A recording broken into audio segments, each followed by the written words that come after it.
여러분 안녕하십니까? 내 몸 안에 준비된 의사를 전하는 사랑과 생명입니다. 오늘도 이 영상을 클릭해 주셔서 대단히 감사합니다. 오늘 제가 말씀드리고 싶은 것은 암세포의 정체성에 관한 이야기입니다. 우리나라에서 가장 무서운 질병은 암이라는 데에 많은 분들이 동의하실 것입니다. 순환기 질환이 사망 원인의 1위를 차지하고 있는 OECD 35개 회원국과 달리 우리나라는 암이 사망 원인 1위 자리를 굳건히 지키고 있습니다. 지난 16회 영상에서 말씀드린 것처럼 암은 나이를 가리지 않고 발생하는데 10대와 20대, 30대에는 자살에 이어 사망 원인 2위를 차지하고 있고 40대 이후에는 사망 원인의 1위를 차지하고 있습니다. 뿐만 아니라 암은 투병하는 동안에도 많은 고통을 주고 경제적인 부담도 만만치 않습니다. 현대의학은 암세포를 적으로 간주하고 공격의 대상으로 삼습니다. 최우선적으로 몸에서 암덩어리를 수술하여 떼어내고 차선책으로 암세포를 죽이는 데에 집중합니다. 그동안 암세포를 찾아내 수술하고 죽이는 기술은 많이 발전하였지만 안타깝게도 암은 여전히 잘 낫지 않고 환자는 고통을 받으며 죽어가는 상황이 지속되고 있습니다. 그러다 보니 암치료 기술 발전의 수혜에는 주로 제약회사와 병원이 누려온 셈입니다. 항암제는 2019년 1조 2,500억 달러, 1,400조 원에 이르는 세계 제약시장에서 9.6%인 1,284억 달러, 144조 원을 차지하여 가장 높은 점유율을 차지하고 있습니다. 그동안 암세포를 죽이는 기술이 많이 발전하였음에도 암세포를 직접 공격하는 치료법이 암과의 싸움에서 큰 성과를 거두지 못하는 이유는 무엇일까요? 겉으로 보는 정상세포와 암세포는 많이 다릅니다. 암세포는 얼핏 보기에도 정상세포에 비하여 흉측한 모습을 보입니다. 세포의 크기가 일정하지 않으며 어떤 것은 크고 어떤 것은 작습니다. 모양이 정상세포와 다른 것이 많고 많은 암세포가 모여서 덩어리를 이룹니다. 세포액은 크고 어두우며 세포액 안의 염색체가 비정상적으로 배열되어 있습니다. 암세포는 정상세포와 여러 면에서 다른 행태를 보여줍니다.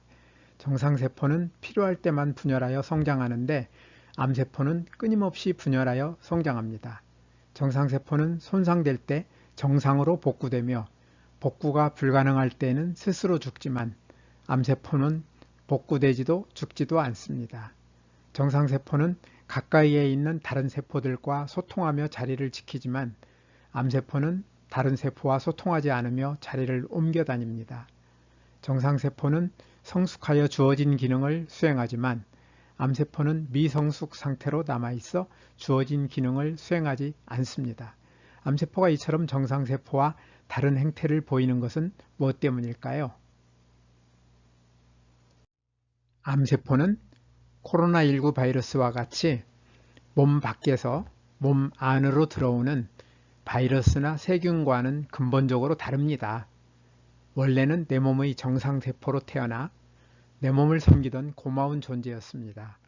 어느 날 갑자기 주인을 섬기던 성실한 일꾼의 역할을 중단하고 오히려 주인을 힘들게 하고 심지어 죽게까지 만드는 암세포라는 딱지가 붙은 슬프고 가슴 아픈 존재입니다.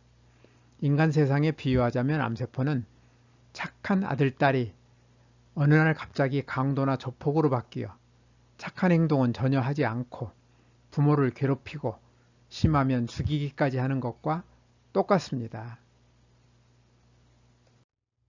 착한 아들, 딸들, 아니 정상세포에게 무슨 일이 일어나는 것일까요?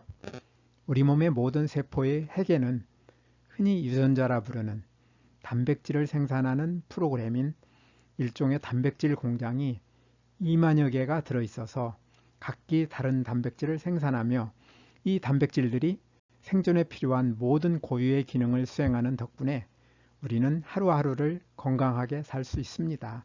예를 들면 엔돌핀이나 도파민을 생산하는 유전자가 켜져서 엔돌핀이나 도파민을 생산하면 행복감을 느끼는 것이나 소화효소를 생산하는 유전자가 소화효소를 생산하면 영양소를 분해하는 것이 대표적인 예입니다. 유전자 차원에서 정상세포와 암세포를 비교하면 정상세포가 가지고 있는 2만여 개의 유전자 가운데 수십 개의 특별한 유전자가 변질되어 있는 것이 암세포입니다. 이처럼 변질된 수십 개의 특별한 유전자를 제외하면 나머지 유전자들은 정상세포와 암세포가 똑같다는 뜻입니다. 아니, 2만 개가 넘는 많은 유전자 가운데 겨우 수십 개의 유전자 변질이 정상세포를 그 무시무시한 암세포로 바꿔버린다고요? 맞습니다. 정상세포를 암세포로 바꾸는 대표적인 특별한 유전자에는 세포의 성장과 관련된 유전자와 종양 억제 유전자가 있습니다. 저는 제 영상 3편에서 우리 몸의 모든 세포에는 인간 설계도가 들어있으며 이 설계도에는 우리가 하루하루를 살아가면서 생기는 모든 문제들을 해결할 수 있는 프로그램이 들어있는데 이것이 최고 명의라는 말씀을 드린 바 있습니다. 이 최고 명의는 정상세포가 평소에는 분열하지 않고 세포 분열이 필요할 때만 성장을 촉진하는 단백질을 생산하는 유전자가 켜져 이 단백질을 생산해야 비로소 분열할 수 있도록 설계하여 놓았습니다. 그런데 암세포는 이 유전자가 변질되어 늘 켜져 있어 끊임없이 분열합니다. 종양 억제 유전자는 세포가 손상되면 분열을 멈추도록 하고 세포를 복구하되 너무 많이 손상되어 복구하기 어려운 경우에는 스스로 죽도록 설계되어 있는데 이 종양 억제 유전자가 변질되면 분열은 멈추지 않고 복구하지도 스스로 죽지도 않는 암세포가 되는 것입니다. 수많은 과학자들이 암을 치료하기 위해 눈물겨운 노력을 하고 있지만 아직까지 자랑할 만한 성과를 내지 못하는 이유는 무엇일까요? 이 질문에 답하기 위해서는 암세포의 정체성을 이해해야 합니다. 사람들은 암세포를 죽이면 암은 낫는다고 생각하기 때문에 암치료는 암세포를 죽이는 데에 집중합니다. 그런데 앞에서 살펴본 것처럼 정상세포와 암세포의 차이는 2만여 개의 유전자 가운데 불과 수십 개의 특별한 유전자의 변질 유무에 지나지 않기 때문에 정상세포와 암세포를 구별하여 암세포만을 찾아서 죽이는 것이 쉽지가 않습니다. 죽이는 것보다 구별하기가 훨씬 어렵다는 뜻입니다. 실제로 아직까지 정상세포에는 아무런 피해를 주지 않으면서 암세포만을 완벽하게 죽이는 항암제는 없습니다. 그렇다면 암을 이기기 위해서는 코페르니쿠스적 발상의 전환이 필요하지 않을까요? 그렇습니다.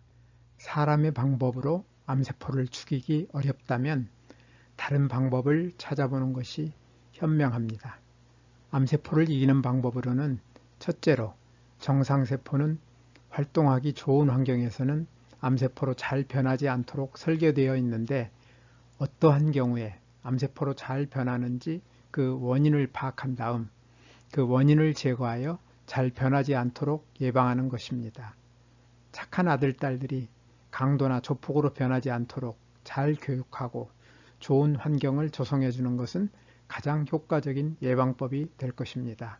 둘째로는 어떤 환경에서 암세포가 정상세포로 다시 돌아오고 우리 몸에서 면역세포가 암세포를 잘 제거하는지를 파악한 다음 이러한 환경을 조성하여 암을 자연치유하는 방법입니다.